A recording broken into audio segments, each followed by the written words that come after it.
Hello friends, स्वागत है हमारे यूट्यूब चैनल पर। आपको नई नई कहानियाँ और इस कहानी के अगले पार्ट को सुनने के लिए हमारे चैनल को सब्सक्राइब करें, बेल आइकन दबाएं और अपने दोस्तों के साथ शेयर करें और कमेंट में बताएं कि आपको यह कहानी पसंद आ रही है या नहीं।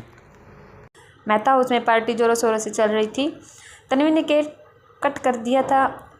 अब सब उसे ब्लेसिंग्स दे रहे थे और बातें कर रहे थे। तन्वी की दोस्त भी आई हुई थी जो शिवम को देखकर आहें भर रही थी। सब उसे बातें करना चाह रही थी लेकिन शिवम ने किसी पर ध्यान नहीं दिया।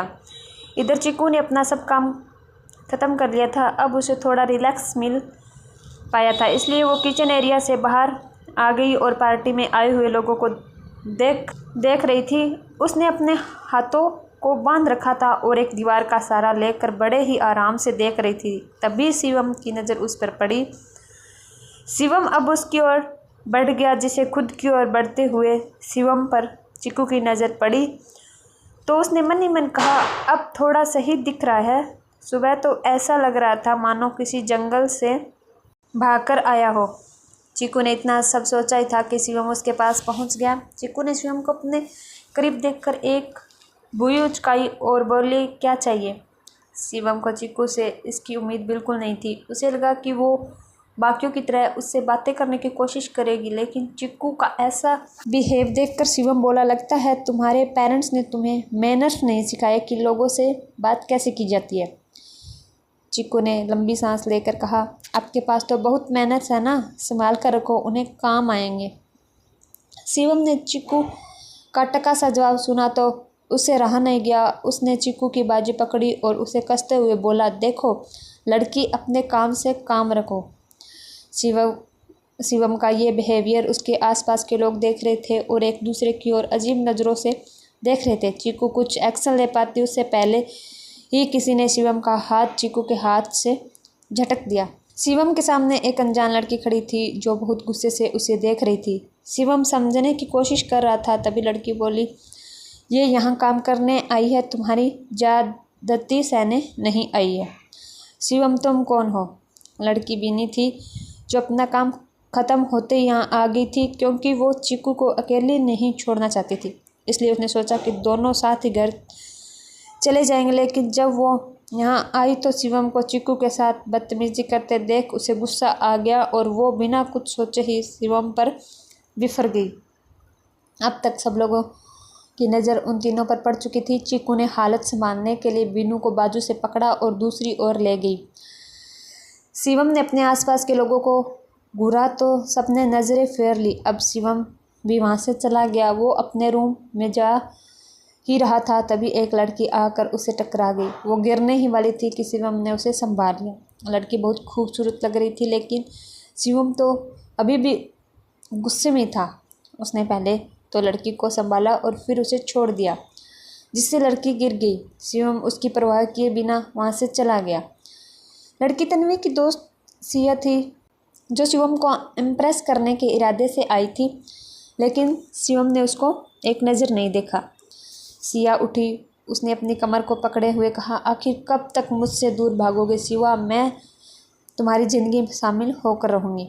इधर चिक्कू बिन्नी को समझा समझा कर थक चुकी थी कि उसके साथ कुछ भी नहीं हुआ, लेकिन बिन्नी अभी भी गुस्से में थी। उसने कहा, तुम्हें यहाँ एक मिनट भी रुकने की ज़रूरत नहीं है, हम अभी के अभी यहाँ से चल रहे हैं। वो तो शुक्र है मैं टाइम पर आ गई, वरना वो लड़का पता नहीं तुम्हारे साथ क्या करता। चिक्कू ने बिन्नी के मुंह पर अपनी हथेली रखी और बोली, बस कर मेरी झांसी की रानी, गलती मेरी थी जो मैंने उससे बात की। मुझे सोच समझ कर बोलना चाहिए था। हम अभी नहीं चलेंगे, सब कुछ ख़त्म करके यहाँ से चलेंगे, समझी? बिन्नी ने चिक्कू का हाथ हटाया। वो कुछ बोलने को हुई कि तन्वी वहाँ आ गई, जिससे दोनों लड़कियाँ तन्वी को देखने लगी। तो तन्वी बोली, मेरे भाई की तरफ से मैं माफ़ी मांगती हूँ, वो थोड़े गुस्सैल स्वभाव के हैं। जब कोई उनके कहे अनुसार नहीं चलता है तो वो कुछ भी करने को तैयार हो जाते हैं। आप प्लीज़ हमें माफ़ कर दीजिए। मैंने अभी सुना जो वो सुन करके गए हैं। I am sorry. बिन्नी कुछ नहीं बोली तो चिक्कू हल्की सी मुस्कुराकर बोली, कोई बात नहीं, आप अपनी पार्टी एंजॉय कीजिए। तन्वी चली गई तो बिन्नी बोली, इन अमीर लोगों के भी अलग ही चौंचले होते हैं। भाई गलती करता है, बहन उस पर पर्दा डालती है। गुस्सेल है तो अपने घर में रहें, बाहर के लोगों पर हुक्म चलाने का अधिकार किसने दिया है उसे। चिक्कू ने लंबी सांस लेकर कहा, हे भगवान, ये आज ही होना था। मेरी जॉब का पहला दिन इतना भयानक। हाय, मैं अंदर आ सकता हूँ? रिहान ने दरवाजे पर खड़े हुए पूछा। बिन्नी, अब तुम किसकी तरफदारी करने आए हो? बिन्नी की बात से रिहान चुप हो गया तो चिक्कू बोली, चुप कर, मैं जानती हूँ, उसे मिल चुकी हूँ। पहले आओ रिहान, तुम यहाँ क्या कर रहे हो? रिहान, मैं पार्टी में आया था, आपको देखा तो सोचा आपसे मिल लूँ। अगर आप बिजी हैं तो कोई बात नहीं। बिन्नी ने तल्खी से कहा, हाँ बहुत बिजी हैं वो, जाओ यहाँ से।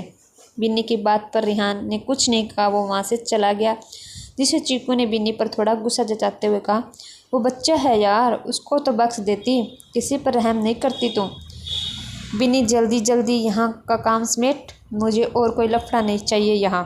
चिक्कू ने गर्दन हिलाई और सबको काम समझाते हुए बोली, देखो मैं अब घर के लिए निकल रही हूँ, अब बस खाना सर्व करना है, जो सर्वेस्टर कर ही देंगे, बाकी हमारे गजेस्टर्स सुबह ले जाना, तुम सब भी टाइम से घर के लिए निकल जाना। चिक्कू बिन्नी की ओर घूमी और बोली, लो हो गई मैं फ्री। दोनों लड़कियां अब घर के लिए निकलने वाली ही थी कि तन्वी फिर से उनके सामने आकर खड़ी हो गई। तन्वी ने दोनों को एक एक बार देखा, फिर बोली, खाना खाए बिना तो मैं जाने नहीं दूंगी, खाना खाकर ही जाना पड़ेगा। चिक्कू कुछ कहने को हुई ही थी कि बिन्नी बोली, आप लोग पहले ही हम पर बहुत एहसान कर चुके हैं, अब और नहीं चाहिए।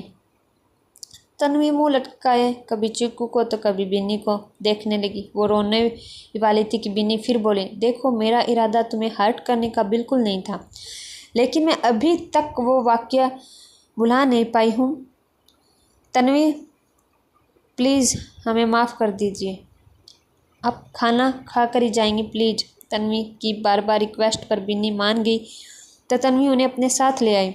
यहाँ चिक्कू ने रिहान को देखा तो वो उसके पास चली आई। हे, रिहान के साथ साथ खुशी और राज भी चिक्कू की ओर पलट गए। बस एक दिन और फिर मैं तुम्हारे पास आ जाऊँगा, पता नहीं ये 2 रातें और कल का दिन कैसे कटेंगे तुम्हारे बिन। तुम सोच भी नहीं सकती मैं तुमसे कितना प्यार करता हूँ, पता नहीं इतना प्यार कहाँ से आ गया मुझ में, जो सिर्फ़ और सिर्फ तुम्हारे लिए ही आता है। अमर अपने घर के उस छोटे से कमरे में बैठा खुद में ही कहीं गुम था। उसके पास न किसी की कोई तस्वीर थी, न कोई निशानी। उसके पास सिर्फ यादें थी अपने एक तरफा प्यार की। अमर का फ़ोन बार बार रिंग होकर बंद हो रहा था, लेकिन अमर शायद जानता था कि ये किसका फ़ोन हो सकता है, इसलिए उसने एक बार भी फ़ोन की ओर नहीं देखा। उसका फ़ोन एक बार फिर रिंग हुआ और बंद हो गया।